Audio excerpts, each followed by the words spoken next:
The following presentation is a Barrett Sports Media production.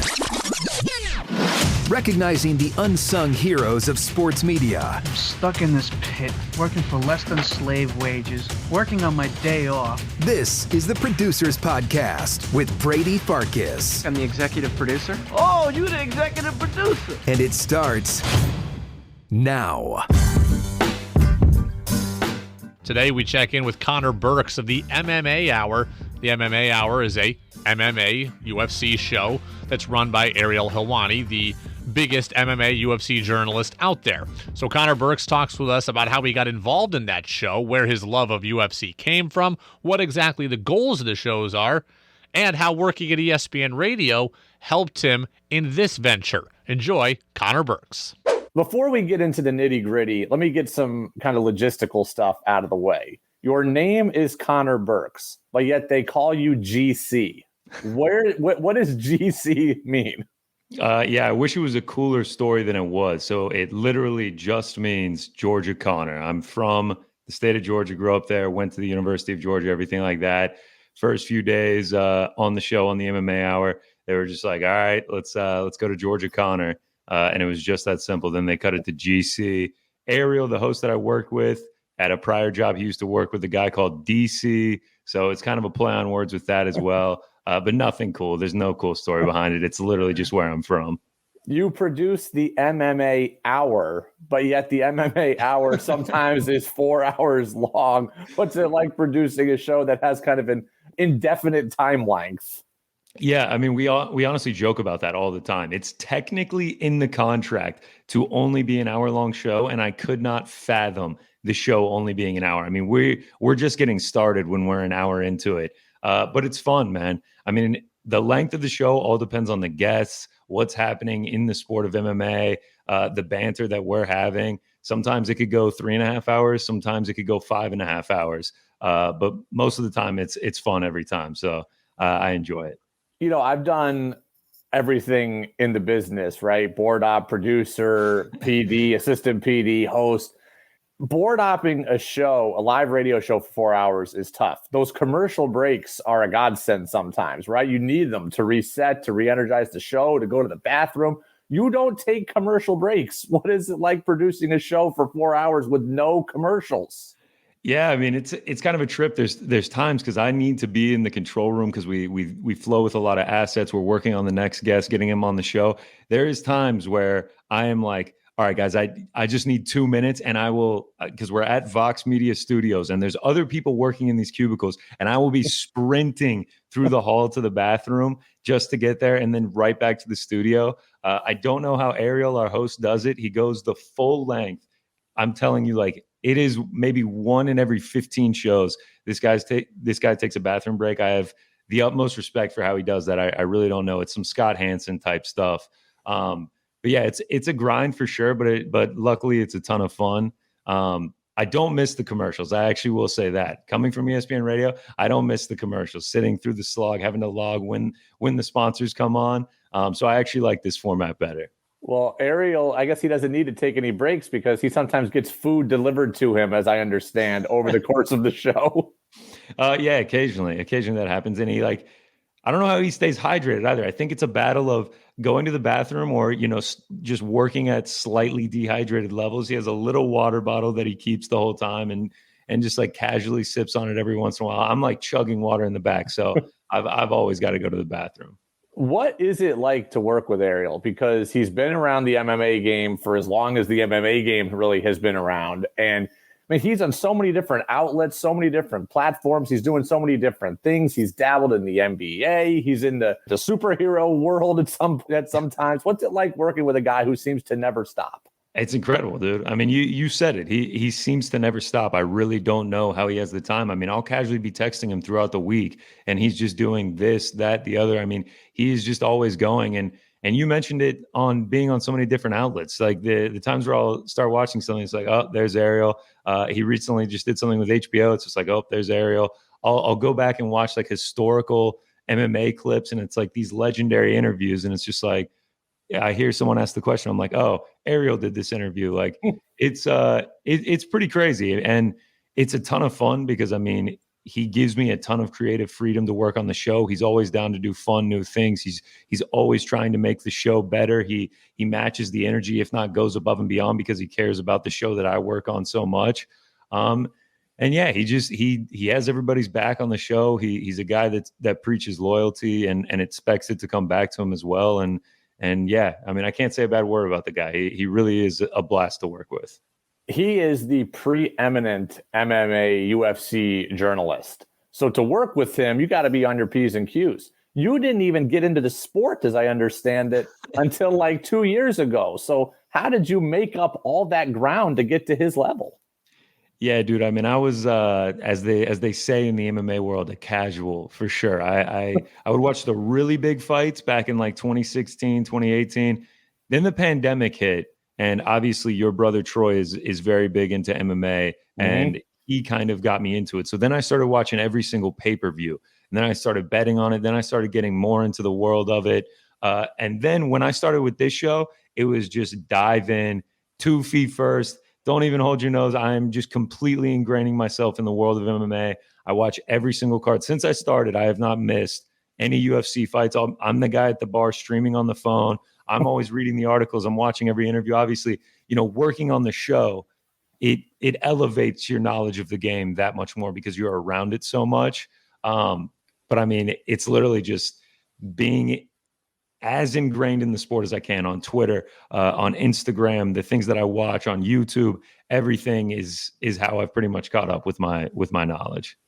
How do you guys view your role in the sport? What I mean is, are you looking to grow the sport and attract new fans and bring more people into this world? Or are you just like, look, we are what we are, and we're going to do the best we can for this group, even if it's a little more niche?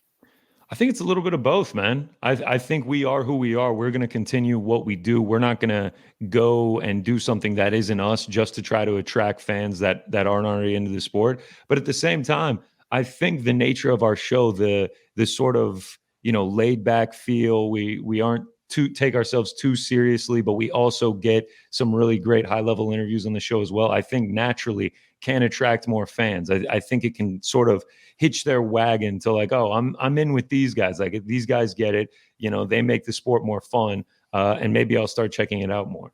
Most of the people that I have done these with are pure podcast producers or pure radio producers. Your show streams on YouTube. What's it like to produce a show that has a video component also? Yeah, so I mean, when you hear YouTube show, you kind of think of a little bit more of like a rickety setup. But like when I got to Vox, especially coming from ESPN, it was, I mean, we're in like the spaceship in the control room. Like there's 15 TVs and there's 6 different stations for everyone, and a professional audio board, a TriCaster to put up edits. So it's essentially like running a live TV show. I guess the only thing about it is there's no backup to go to. Like you can't go to alternate programming. You can't just go to a commercial break. When things are on fire, like you got to get the extinguisher, put it out, and be able to do that live and in real time. Luckily, you said Ariel, one of the best in the game. He has a way to keep the composure. He has a way to keep things moving without, giving away the technological mistakes on the back end. But it's always crazy, man. There's not much else to say about it. I mean, it's you never know what you're going to get on one of these live show days. The producer's role after the fact, what is it that you're doing? Are you putting up, hey, we gripped it and ripped it for 4 hours, it's going up as is? Do you have to cut it down to an hour because that's what the contract called for? Are you taking out stutters or mistakes that you felt you guys may have made? What's it like after the fact? Grip it and rip it, dude. Put it up. You're getting the whole thing. You're seeing everything that we just did. You're seeing all the mistakes, if there were any. Hopefully, knock on wood, there weren't too many over the course of the 3, 4, 5 hours of the show. You're going to get that. We'll break out the individual interviews. Those will be much more tight and concise. If someone's a specific fan of a specific fighter, so they can just digest that interview and not have to go through everything else in the show. And then the podcast. We also post on our podcast platform. That's a little bit more edited. That's a little more concise. Advertisements are put into that as well. But if you're going on the YouTube channel, you're watching the 4-hour show, you're seeing it exactly how we did it live. You worked at ESPN Radio for a couple of years. How did working there help you here?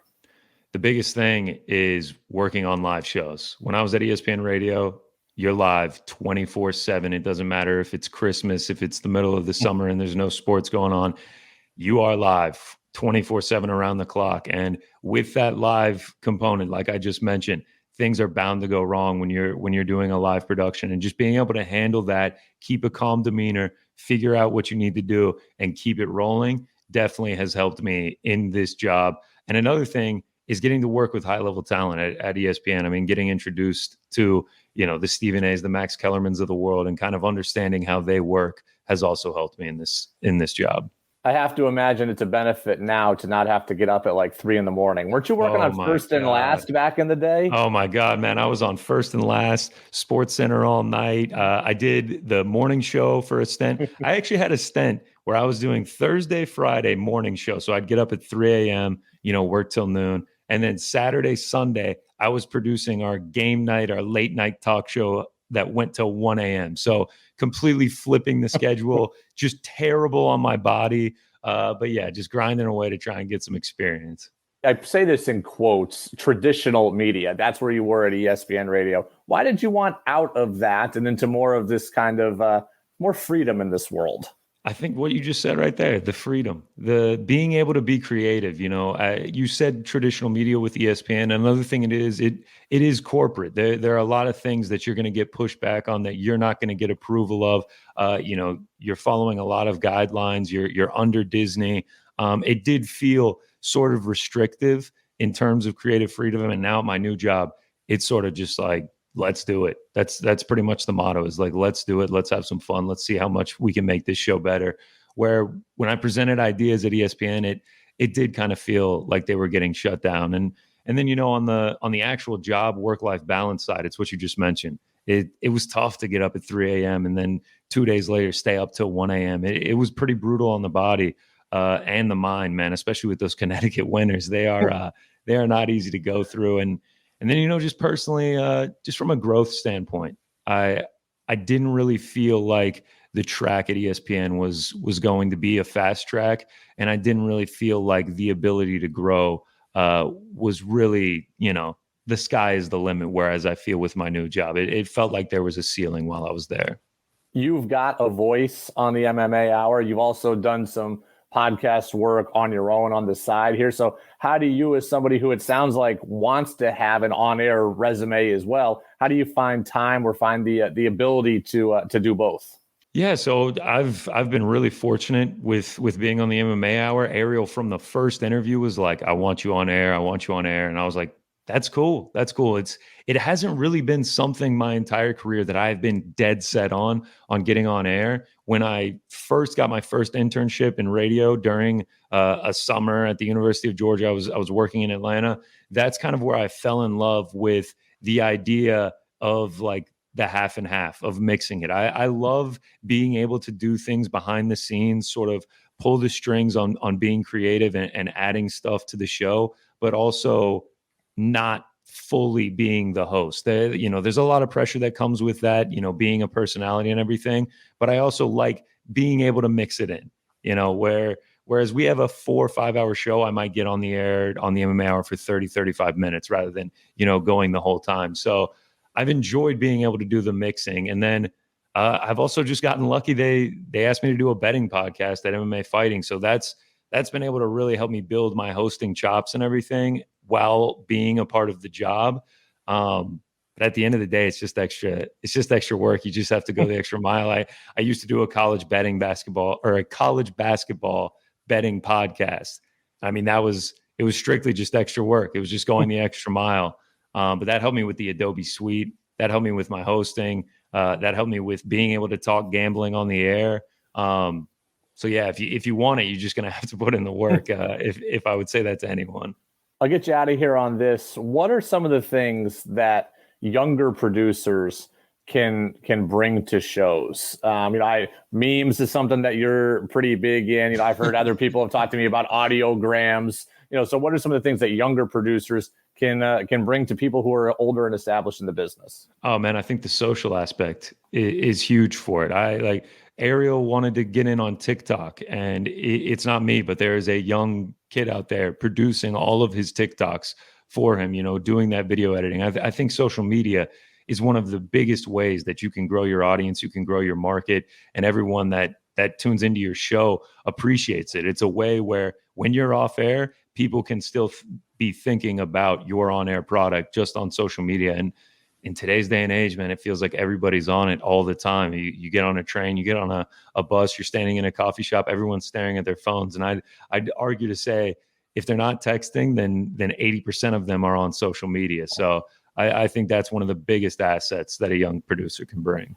I thought Connor was great. Open, honest, transparent about what he felt were kind of limiting factors at ESPN, the freedom he enjoys now at Vox Media, also how he balances having an on-air role in his career while also being the producer behind the scenes of the MMA Hour, which is more than 1 hour on pretty much every occasion. But I thought Connor Burks was awesome. We'll definitely have to check in with him again down the road. Thanks for listening, everybody, to this episode. We'll see you the next time on the Barrett Sports Media Producers Podcast. You don't want to believe it, but maybe the show is over. Thank you for listening to the Producers Podcast. To enjoy past and future episodes, check out iTunes, Spotify, Amazon, the iHeart app, and BarrettSportsMedia.com.